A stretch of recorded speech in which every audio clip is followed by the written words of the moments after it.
Okuyisiza waggulu abayizi mu bigezo bya PLE efuuse ennono eri ab'essomero lya Naggalama Junior School e Mukono ne ku mulundi guno bano babizzeemu.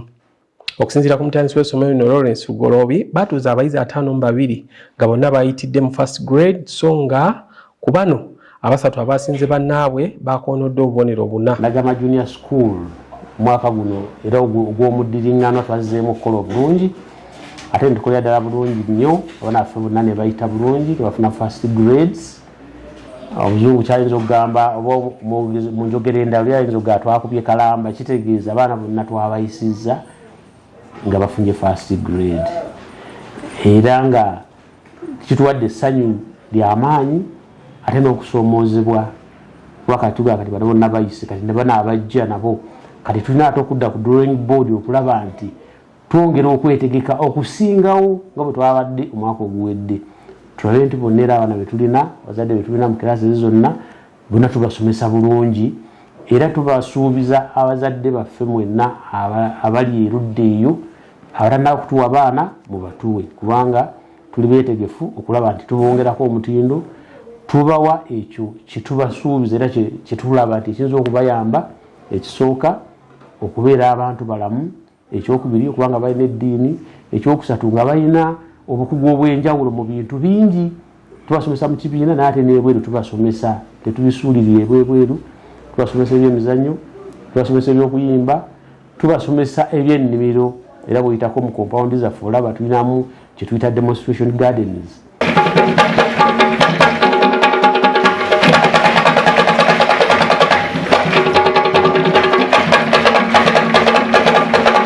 Ababiri ku bafunye obunaye Joseph Andrew Okirol mutabani wa Captain Ben Okirol w'Ennamave mu municipal y'e Mukono ne Jonathan Mugerwa mutabani wa Prose Kayodi ow'Ennakanyonyi mu Nakifuma Naggalama Town Council. My name is Okelo Joseph Andrew Okirol.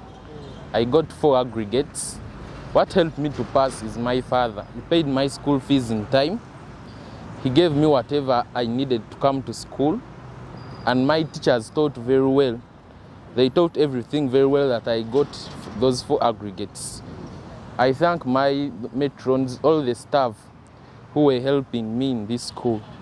I want to go to Namiryango College.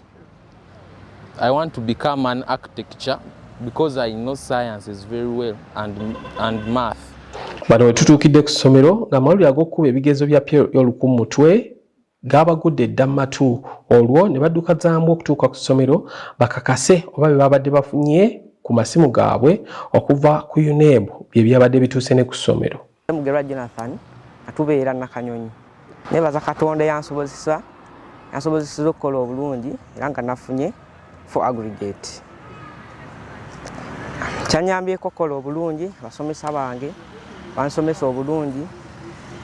Muzadde wange ateekamu ssente nsobole okujja wano ku ssomero ne Katonda ansobozesezza ne bikomawo nga mpise bulungi. Abayizi abalala okuli abafunye obubonero 5, 6, 7 ne 8 nabo tubasanze nga buli omu ali ne muzadde we era ne boogerako naffe ng'essanyu balina lyamu okiwagonja.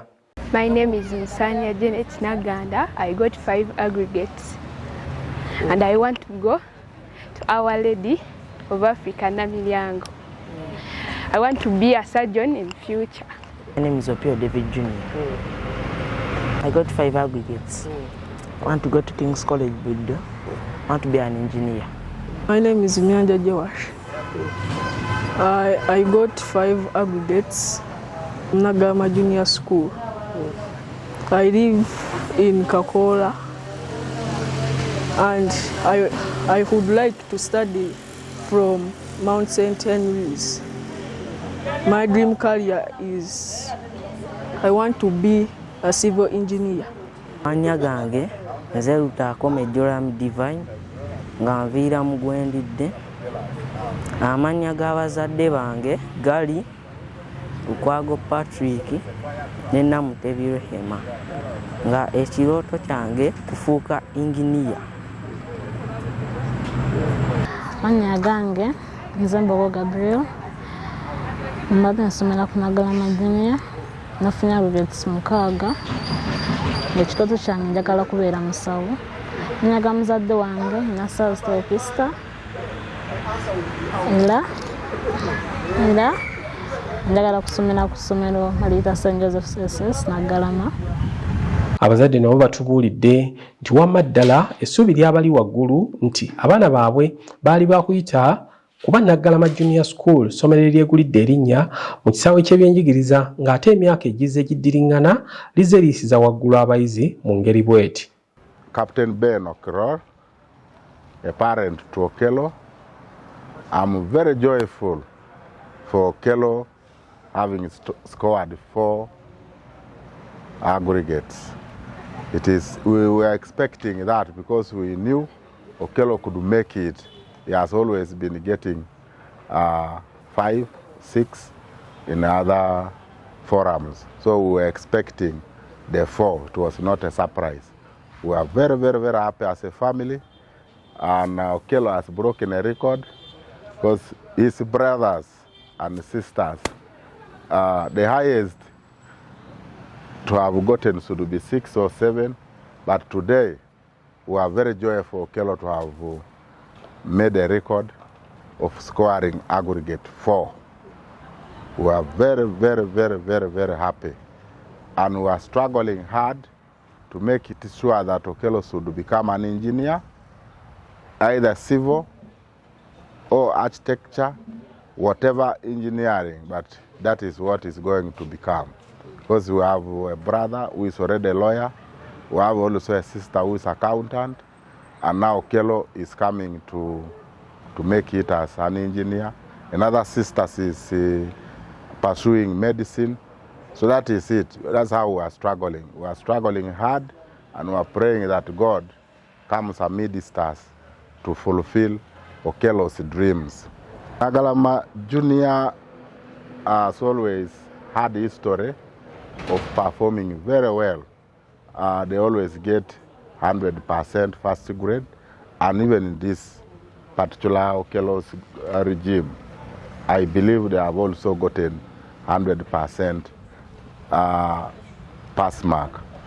Why we have come here is that we are recommended also by a friend who had a kid here who had performed well, and when Okello has come, Okello has equally performed very well. We're happy with Naggalama Junior. They are very friendly. They can actually accommodate. That's why we came here. Nyagange nze nasasite opista mutabani wange Yembogo Gabriel abadde asomera hano ku Naggalama Junior. Ndi musanyufu nnyo nti Mbogo afunye first grade ate ennungi afunye 6. I'm not disappointed nti yafunye ekyo much azimanyi nti asobola okukola n'ekisingawo.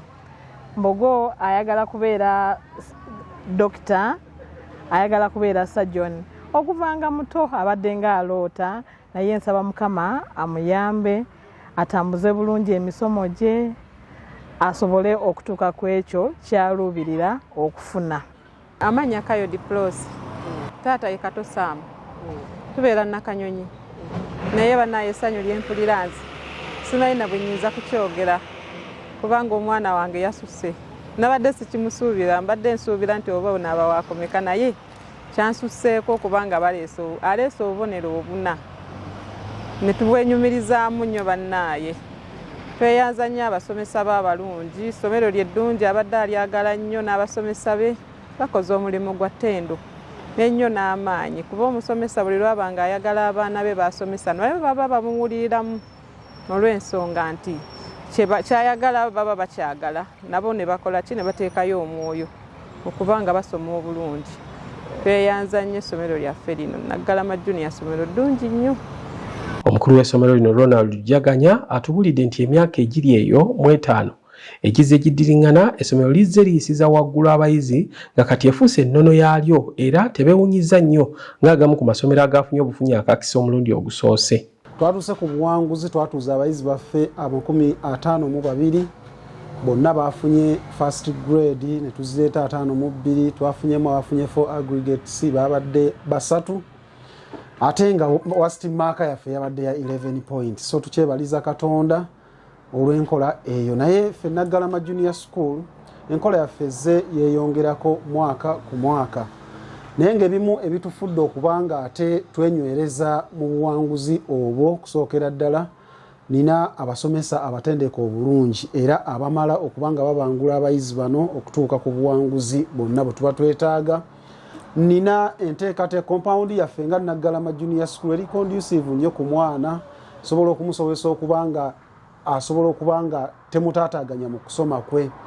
Naggalama Junior School tulina ebintu bingi okusookera ddala era bye tuzze tunyigiramu abaana okulaba nga tuimprovinga ku ebyo bye basobola okukola, si bya mu kibiina mokka naye ate ne wabweru w'ekibiina okubanga balina ebintu bye basobola okubaako bye bakola. Mu ebyo tukola ebintu bingi ng'okuluka, tukola ebintu nga mizannyo, kusamba mipiira, tuyigiriza abaana okubeekinga, so nabyo bituyamba okubanga omwana agenda okufuluma mu ssomero wano okugenda wonna w'abaalaze ng'abeera ajjudde.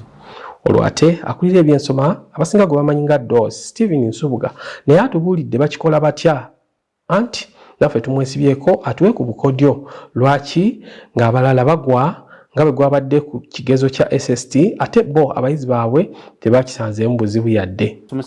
Tetukola bwa kusomesa bokka tuyigiriza abaana ebintu ebyenjawulo mu music tukikubira ddala bulungi nnyo, sports ebya sports ebyo nabyo tubikubira ddala bulungi nnyo. Somero eta abaana ebyemikono bagezaako tufollowinga up mulaba nga ekintu kitadde ku level yaki ey'enjawulo. So muleeta abaana tubawandiise mpozi n'ekirala biki ebitusoboseza okukola obulungi. Ebisobozesa okukola obulungi esooka consultation. Twagala nnyo okwebuuza mu bannaffe, ffe nyini tusobola okwebuuza netubuuza ne ku bannaffe abalala engeri gye bakikolamu. So obuteegulumiza nnyo okulaga nti ffe tumanyi nnyo tutwala step eyo okulaba nga twebuuza abalala bakikola naffe ntugezaawo kukikola. Kyova tugeze tuimprovinga mwaka ku mwaka tugenda tuimprovinga, tetunatuukawo twetaaga naye at least tugezezaawo okulaba nga tulwaninga ekisobodde okufumaliza ennungi. Okwataganira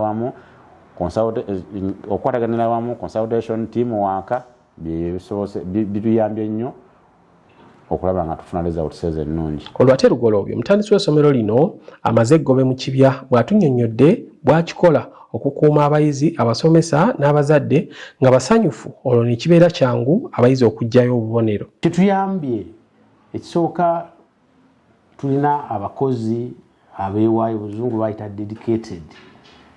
Wetumuwa omulimu era ng'omuntu tumanya nti muntu tumanya yasoma, bonna basoma, basomesa batendeke naye naffe twongeramu ne tuba nti tubawa kye bayita refresher courses within visit workshops okubateeka ku system yennyini gye twagala bakole.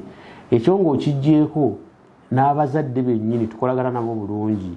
Bazadde tubagamba teeka tumanyi omwana ono omuleese twagala kino ne tukwatira wamu n'abazadde nabo tubeebaza okuba nti tetukola ffekka tukola nabo.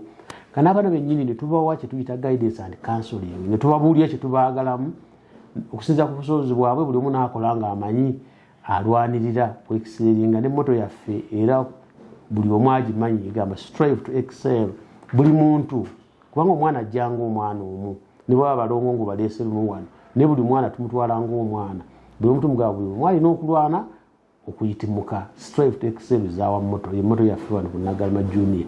Kati ebyo byonna bye tukola ne baba staff bennyini buli omu ajja n'obusobozi bwe ne tubugatta wamu ate ne tuboogiwaza okulaba nti buli kaseera tubawagala okuba nti batuukana n'omutindo okulaba nti bawa abaana ekyo ekyomulembe. Ate tetukoma okwo ne tufuna n'abakugu abalala bagamba amagezi muliro begakuggwako ogenda wa mulirwana. Tukolagana ne bannaffe abalala ne bajja tugamba gundi jangu tukwatemu wano muzungu, jangu tukwatemu wano mu SST, jangu tukwatemu wano mu kubala. Ne tuba nga ffenna tugabana nga bwe kiri nti amagezi gy'okoma okugagabana n'abalala ate oyongera okufuna amagezi amalala amangi. Kale enkola yaffe eyo yetutambuza okuba nti tusobola okuba nga tweyongerako mu bye tukola ne bye tusomesa abaana. Naggalama Junior School ssomero erisangibwa ku luguudo Mwasanjalo oluva e Gayaza okudda e Kayunga mu Nakifuma Naggalama Town Council mu district y'e Mukono. Lya day and boarding ekivvuunulwa nti lisomesa abayizi abasula ku ssomero n'abo abaviira ewaka buli lunaku. Likyalina ebifo mu bibiina okuva ku nassale okutuuka ku P6 nga gwe eyeetaaza omwana w'okufuna omusingi omuggumivu osaanidde okubeeyunira mu bwangu.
Let's